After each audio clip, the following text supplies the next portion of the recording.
ज्योतिर्मठ के शंकराचार्य स्वामी अभिमुक्तेश्वरानंद सरस्वती कल दिल्ली में गौरक्षा के मुद्दे पर राजनीतिक दलों से मिलना चाहते थे, लेकिन पुलिस ने उन्हें नरेला में रोक दिया। इस बात पर वो काफी ज्यादा भड़क गए, जिसके बाद उन्होंने कहा कि आप देश में गाय की बात ही नहीं कर सकते। ये गौ माता के भक्तों के साथ हो रहा है। गौ भक्तों को अपनी बात जारी रखनी पड़ेगी।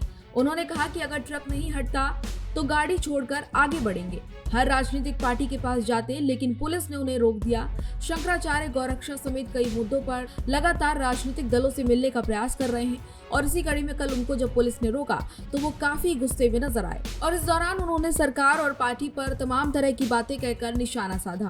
हरियाणा के करनाल में पत्रकारों से बातचीत करते हुए शंकराचार्य ने कहा कि सरकार का ये निर्णय निश्चित तौर पर गौरक्षा के मुद्दे पर उनकी नीयत को सवालों के घेरे में लाता है।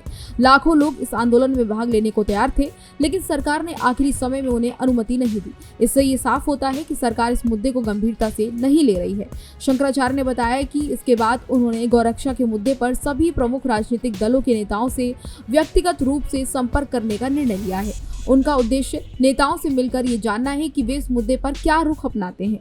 शंकराचार्य ने यह भी कहा है कि वे अब घर घर जाकर नेताओं से मिलने और उनसे सार्वजनिक रूप से अपने रुख को स्पष्ट करने की अपील करेंगे। उन्होंने कहा कि अब तक केवल समाजवादी पार्टी के एक नेता ने गौरक्षा के मुद्दे पर समर्थन का आश्वासन दिया है, जबकि बाकी सभी दलों के नेता ने चुप्पी साधी हुई है। शंकराचार्य ने गौरक्षा के मुद्दे पर कड़ी टिप्पणी करते हुए कहा कि नेता हमेशा गायों की रक्षा करने का दावा करते हैं, लेकिन आंकड़े बताते हैं कि प्रतिदिन 80,000 गायों का वध किया जाता है।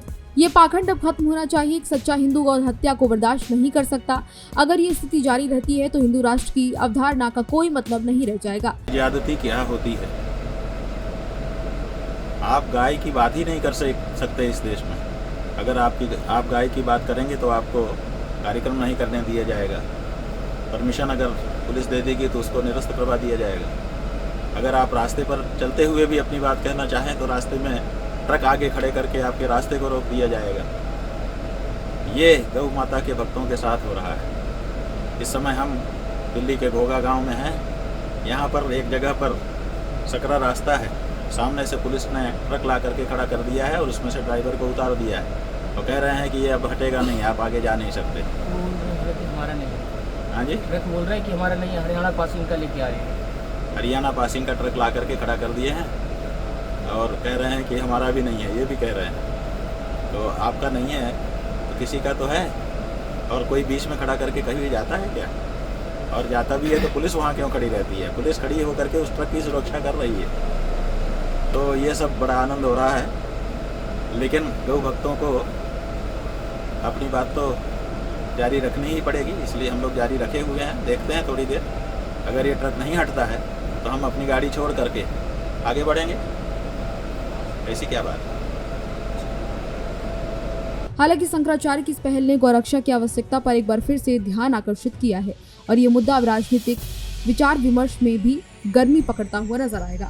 शंकराचार्य का ये कदम ये साबित करता है कि धार्मिक मुद्दों को लेकर सार्वजनिक रूप से अपनी बात रखना और आंदोलन चलाना अब एक अहम राजनीतिक और सामाजिक विमर्श का हिस्सा बन चुका है।